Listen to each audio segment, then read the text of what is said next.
Antarctica बर्फ से भरा हुआ इतना बड़ा कॉन्टिनेंट है जिस पर 5 किलोमीटर की गहराई तक सिर्फ बर्फ ही बर्फ है। इतनी ज्यादा बर्फ, और वो भी 1.5 करोड़ किलोमीटर तक फैली हुई। यानी एंटार्क्टिका का साइज अमेरिका से भी काफी ज्यादा बड़ा है। भले ही जून जुलाई की गर्मियों का मौसम हो, लेकिन एंटार्क्टिका का टेम्परेचर पूरा साल -50 डिग्री सेंटीग्रेड से -90 डिग्री सेंटीग्रेड तक रहता है। इस शदीद तरीन ठंड की वजह से ही यहाँ जिंदगी की उम्मीद बहुत ही कम है। लेकिन उसके बावजूद भी पूरे एंटार्क्टिका में 400 से भी ज्यादा लेक्स डिस्कवर हो चुकी हैं, जो बर्फ की लेयर के नीचे छुपी हुई हैं।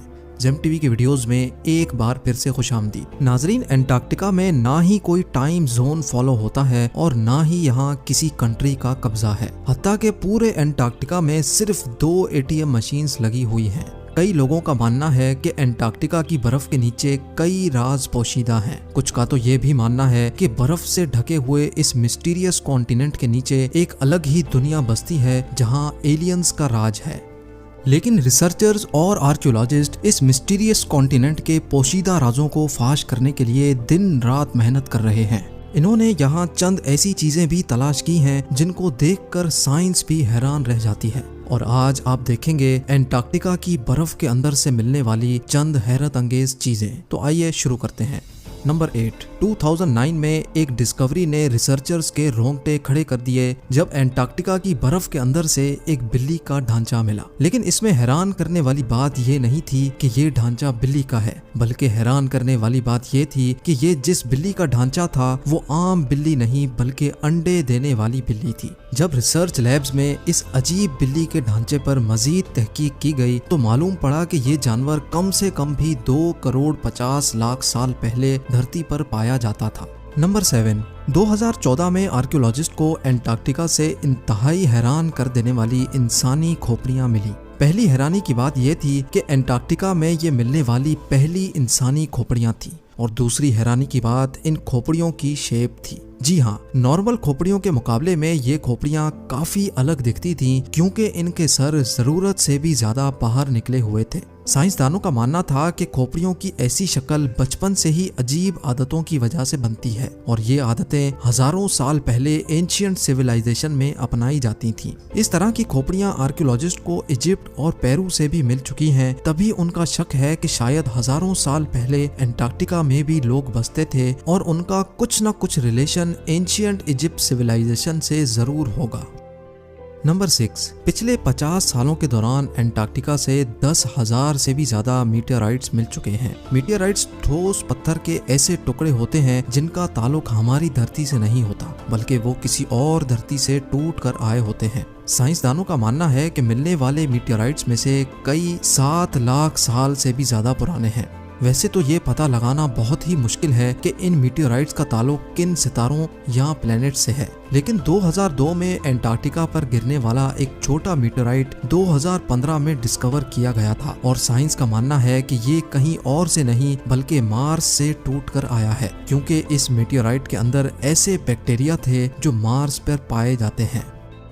नंबर 5। एंटार्क्टिका में बर्फ की गहराई 5 किलोमीटर डीप है और ये पूरा कॉन्टिनेंट अमेरिका से भी बहुत बड़ा है। लेकिन साइंसदानों को यहाँ से कुछ ऐसे सबूत मिले हैं जिनको देखकर ये अंदाजा लगाया जाता है कि लाखों साल पहले ये जगह रहने के काबिल हुआ करती थी। जी हाँ, 1980 से कई आर्कियोलॉजिस्ट को यहाँ से डायनासोर्स, मोजासोर्स और प्लेजियोसोर्स के ढांचे मिल चुके हैं। इन ढांचों की साइज 36 फीट बताई जाती है, जो तकरीबन एक ट्रिपल स्टोरी बिल्डिंग के बराबर बनती है। जब हड्डियों के इन ढांचों पर मजीद तहकीक की गई तो मालूम पड़ा कि ये कम से कम भी 70 लाख साल पुराने हैं। तभी ये अंदाजा लगाया जाता है कि 70 लाख साल पहले तक एंटार्क्टिका का टेम्परेचर रहने के काबिल था, और शायद तब ये पहाड़ गहरी बर्फ से नहीं बल्कि ग्रीनरी से ढके होते होंगे। नंबर 4। वाटरफॉल्स तो हम सबने कई बार देखे हैं, लेकिन एंटार्क्टिका में टेलर ग्लेशियर के मकाम पर एक पॉइंट ऐसा भी है जहां वाटरफॉल नहीं बल्कि ब्लड फॉल होता है। 1911 में टेलर नामी एक साइंटिस्ट ने पहली बार इस ब्लड फॉल को डिस्कवर किया था। कई सदियों तक यही माना जाता था कि वाकई इस ग्लेशियर के अंदर से खून बहता है, लेकिन मॉडर्न साइंस ने जब इस पर मजीद रिसर्च की तब उनको जो मालूम पड़ा वो इससे भी ज्यादा हैरत अंगेज था। जी हाँ, मालूम पड़ा कि इस ग्लेशियर के नीचे एक बहुत बड़ा पानी का डैम है, लेकिन इसमें मौजूद पानी की खास बात यह है कि इसमें सी वाटर से भी 3 टाइम्स ज्यादा सॉल्ट है, जिसकी वजह से ये फ्रीज नहीं होता। साथ साथ इस पानी में पहाड़ों से निकलने वाला आयरन भी मौजूद है। किसी एक पॉइंट से जब ये पानी ग्लेशियर से बाहर निकलने की करता है तो हवा में मौजूद ऑक्सीजन पानी के आयरन से मिक्स होकर आयरन ऑक्साइड बन जाता है और उसका कलर रेड हो जाता है, और इसी वजह से हमें ये पानी रेड कलर का दिखता है। नंबर 3, ब्लड फॉल ग्लेशियर के नीचे मौजूद पानी में साइंसदानों को एक और हैरान करने वाली चीज भी मिली। पानी में टोटल 17 टाइप्स के बैक्टीरिया भी पाए गए, जिनको जिंदा रहने के लिए ऑक्सीजन और सनलाइट की भी जरूरत नहीं होती। एक्सपर्ट्स का मानना है कि ये बैक्टीरिया की ऐसी किस्म है जो ऐसे प्लैनेट्स पर पाई जाती है जहाँ पर ऑक्सीजन और सनलाइट का नामो निशान तक नहीं होता। लेकिन ये बैक्टीरिया हमारी धरती पर कैसे आए, ये राज अभी भी पोशीदा है। नंबर 2, हालांकि पूरा एंटार्क्टिका बर्फ से भरा हुआ कॉन्टिनेंट है, ये देखकर सबको यही लगेगा कि यहाँ पानी की कमी होना मुमकिन नहीं है। लेकिन आपको ये जानकर हैरत होगी कि हमारी धरती पर अगर कोई सबसे ज्यादा खुश्क यानी ड्राई जगह है तो वो भी एंटार्क्टिका में ही मौजूद है। ये ड्राई वैली एंटार्क्टिका में ही डिस्कवर की गई थी, जहाँ पर पिछले 20 लाख सालों से एक मर्तबा भी बारिश नहीं पड़ी, क्योंकि इस ड्राई वैली में तेज तरीन हवाओं का राज है, जिनकी स्पीड 320 किलोमीटर पर आवर तक जाती है। इसी वजह से साइंसदानों का मानना है कि तेज हवाओं की वजह से यहाँ मौजूद पानी का कतरा कतरा एवोपरेट हो चुका है। आपको ये भी बताते चलें कि अर्थ के तमाम एटमॉस्फेयर्स में से इस ड्राई वैली का एटमॉस्फेयर लाखों किलोमीटर दूर मार्स से काफी मिलता जुलता है। इसी वजह से नासा ने अपना वाइकिंग रोबोट मार्स पर भेजने से पहले एंटार्क्टिका की ड्राई वैली में टेस्ट किया था।